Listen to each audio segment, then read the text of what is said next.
جی یہ کسی بھائی نے سوال پوچھا ہے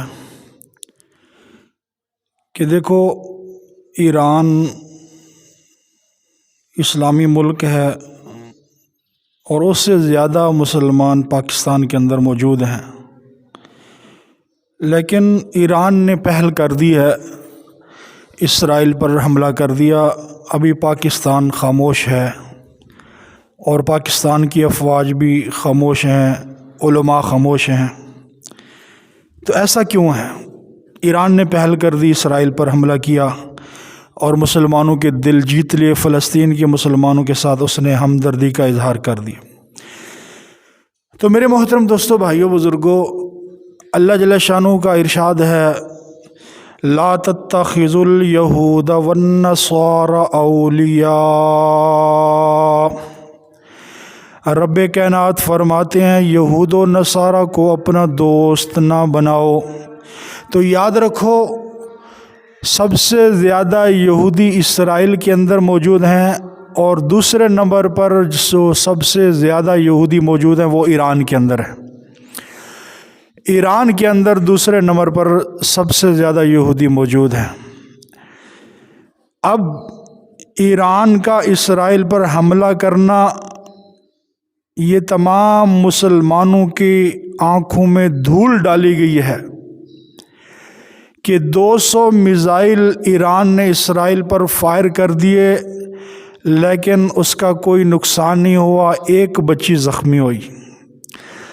اور ہمیں یاد ہے کہ صدر صدام نے جب 200 میزائل داغے تھے اسرائیل پر، 2 لاکھ انسان مرے تھے اس وقت۔ تو یہ ایک ایسا کھیل ہے جو پاکستان کے خلاف، پاکستان کی افواج کے خلاف اور پاکستان کی عوام کے خلاف ایک سازش کھیلی جا رہی کہ پاکستانیوں کے اندر، پاکستان کے اندر رہنے والے لوگوں کے دلوں میں یہ ایک تصور پیش کیا جا رہا ہے، یہ ایک نظریہ بٹھایا جا رہا ہے کہ ایران سب سے بڑا حمایتی ہے فلسطین کا، اور پاکستان کی فوج اور پاکستان کی حکومت یہ فلسطینیوں کی ہمدرد نہیں، خیر خواہ نہیں، اس لیے یہ ان کے خلاف، اسرائیل کے خلاف کوئی کارروائی نہیں کر رہی اور فلسطین کے مسلمانوں کی مدد نہیں کر رہی۔ تو یاد رکھو، ایران ایک ایسا ملک ہے جس کے اندر شیعہ کی حکومت ہے، اور شیعہ کون ہے؟ شیعہ وہ ذلیل ترین انسان ہے جس کی کتاب میں لکھا ہوا ہے، جس کی کتاب میں لکھا ہوا ہے کہ جب امام مہدی آئیں گے تو اماں عائشہ رضی اللہ تعالی عنہا کو نعوذ باللہ ان کی قبر سے نکال کے حد زنا جاری کریں گے۔ امام مہدی جب آئیں گے، روضہ رسول اللہ صلی اللہ علیہ وسلم پر حاضر ہوں گے، اور حضور علیہ الصلوۃ والسلام کے ساتھ جتنے دوست حضرت ابو بکر اور حضرت عمر سوئے ہوئے ہیں ان کو نکالیں گے اور ان کو سولی پر لٹکائیں گے۔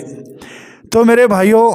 جو ایران تمہاری ماں اماں عائشہ رضی اللہ تعالی عنہا کو بھونکے، اور جو حضرت عمر فاروق رضی اللہ تعالیٰ عنہ کو کافر کہے، حضرت ابو بکر صدیق رضی اللہ تعالیٰ عنہ کو کافر کہے، وہ ایران کب تمہارے مسلمان بھائیوں کا، فلسطینیوں کا خیر خواہ ہو سکتا ہے؟ تو یاد رکھو، ایران کے اندر جو کتابیں چھپی ہوئی ہیں، جلاء العیون ان کی ایک بڑی مشہور کتاب ہے، اس کے اندر لکھا ہوا ہے کہ جب امام مہدی آئیں گے تو وہ تفتان، ایک تفتان علاقہ ہے ایران کا، وہاں سے کھڑے ہوں گے، وہاں سے آئیں گے۔ تو اب یہ یہودی آہستہ آہستہ ایران کے اندر جمع ہونا شروع ہو گئے ہیں۔ تو ایران بھی یہودیوں کا مرکز ہے، اسرائیل بھی یہودیوں کا مرکز ہے۔ تو یہ سازش صرف اس لیے کی جا رہی ہے، اور ایران نے جتنے یہ میزائل فائر کیے ہیں یہ سارے ویرانے کے اندر کیے ہیں، پہاڑوں میں کیے ہیں، ریگستانوں میں کیے ہیں۔ اگر ایران کو اتنا زیادہ فلسطینیوں کے ساتھ محبت تھی، اتنا زیادہ اس کا خیر خواہ تھا، تو یہ اس کے شہروں میں ڈالتا، اس کی افواج کے اوپر حملہ کرتا، اس کی عوام پہ حملہ کرتا۔ لیکن یہ سارا ایک ڈرامہ رچایا جا رہا ہے کہ صرف مسلمانوں کے دلوں سے مسلمانوں کی محبت کو کھینچا جا رہا ہے، پاکستانیوں کے دلوں سے افواج پاکستان کی محبت نکالی جا رہی ہے، پاکستانیوں کے دلوں سے پاکستان کی تمام اداروں کی محبت نکالی جا رہی ہے، اور یہ نظریہ سامنے پیش کیا جا رہا ہے کہ پاکستان کی فوج بھی بیکار ہے، یہ بھی اسرائیل کے ایجنٹ ہے، پاکستان کے جتنے سیاستدان ہیں یہ بھی اسرائیل کے ایجنٹ ہیں، اور ایران سب سے زیادہ خیر خواہ مسلمانوں کا اور فلسطینوں کا۔ تو میرے بھائی یاد رکھو، یہ سارا ڈرامہ رچایا جا رہا ہے، صرف پاکستان کے خلاف سازش ہو رہی ہے۔ ہمارے ہمسایہ ملک 3 ہیں، ایک افغانستان ہے، اور دوسرا انڈیا ہے، اور تیسرا ایران ہے۔ تو اب امریکہ جو ہے یہ کبھی بھی ایسا نہیں کرے گا کہ انڈیا کو پاکستان کے خلاف لڑائے، انڈیا کو ابھارے۔ کیوں؟ اس کو پتہ ہے کہ انڈیا کے خلاف پاکستان کا ایک ایک بچہ اپنی جان کا نذرانہ پیش کرنے کے لیے کھڑا ہو جائے، کوئی ایک مسلمان پاکستانی بھی پیچھے نہیں رہے گا۔ اور افغانستان وہ اس حیثیت میں نہیں کہ وہ مسلمان پر اٹیک کر سکے، حملہ کر سکے، لیکن امریکہ نے ایران سے کام لینا ہے، ایران کو اس نے تیار کرنا ہے کہ جو مسلمانوں کا سخت ترین دشمن ہے، جو مسلمانوں کے نبی کا دشمن ہے، جو مسلمانوں کے نبی کے صحابہ کا دشمن ہے، جو ہر وقت حضرت ابوبکر صدیق رضی اللہ تعالیٰ عنہ، حضرت عمر فاروق رضی اللہ تعالیٰ عنہ، حضرت عثمان غنی رضی اللہ تعالیٰ عنہ کو جس ایرانیوں نے کافر کہا ہے، وہ کب مسلمانوں کے خیر خواہ ہو سکتے ہیں؟ تو یہ ایک پاکستان کی عوام اور پاکستان کی فوج کے دلوں کے اندر دوری پیدا کی جا رہی ہے، پاکستان کی عوام اور پاکستان کے اداروں کے اندر آپس میں بغض اور حسد پیدا کیا جا رہا ہے،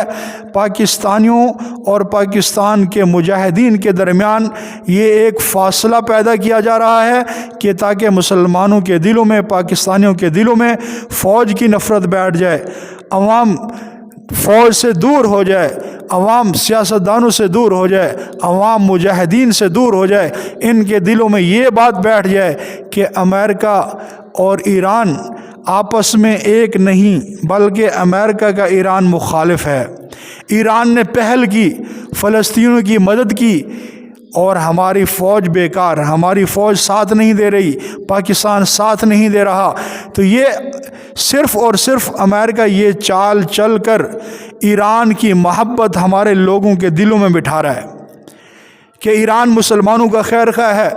فلسطینوں کا خیر خواہ ہے، فلسطینیوں کے بہتے ہوئے خون کا خیر خواہ ہے،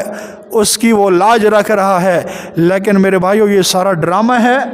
ایران کوئی مسلمانوں کا خیر خواہ نہیں۔ جو میرے نبی کا وفادار نہیں، جو حضرت ابوبکر صدیق رضی اللہ تعالیٰ عنہ کا وفادار نہیں، جو حضرت عمر فاروق رضی اللہ تعالیٰ عنہ کو گالیاں بکے، جو ہماری ماں ام عائشہ رضی اللہ تعالیٰ عنہ کو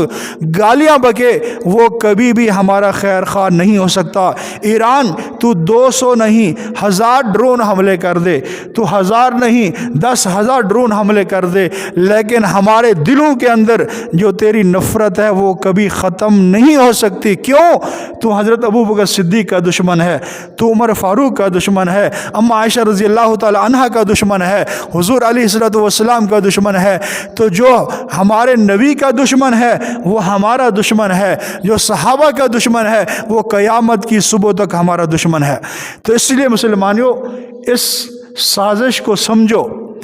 اس سازش کو سمجھو اور اپنی فوج سے محبت کرو، اپنے اداروں سے محبت کرو، اپنے ملک سے محبت کرو، مجاہدین سے محبت کرو۔ یہی افواج پاکستان، یہی ادارے، یہی مجاہدین تمہیں آگے لے کے جائیں گے اور کامیاب اور کامران ہو جاؤ گے۔ اس لیے اپنے دلوں کے اندر یہ فاصلے، یہ دوریاں ختم کر دو کہ ایران پاکستان کا دشمن نہیں بلکہ محبت کرنے والا ہے، مسلمانوں سے نہیں، کسی طرح بھی نہیں ہو سکتا۔ اس لیے اس سازش کو سمجھو اور ہوش کے ناخن لو، اور جو تمہارے دلوں کے اندر ایران کی محبت بیٹھ رہی ہے یہ صرف سازش کے علاوہ اور کچھ نہیں ہے۔ تو اللہ تعالیٰ ہم سب کو یہ بات سمجھنے کی توفیق عطا فرمائے، اور اللہ جل شانہ ہمارے ملک پاکستان کی حفاظت فرمائے، افواج پاکستان کی حفاظت فرمائے، ہمارے اداروں کی اللہ پاک حفاظت فرمائے۔ وآخر دعوانا الحمدللہ رب العالمین۔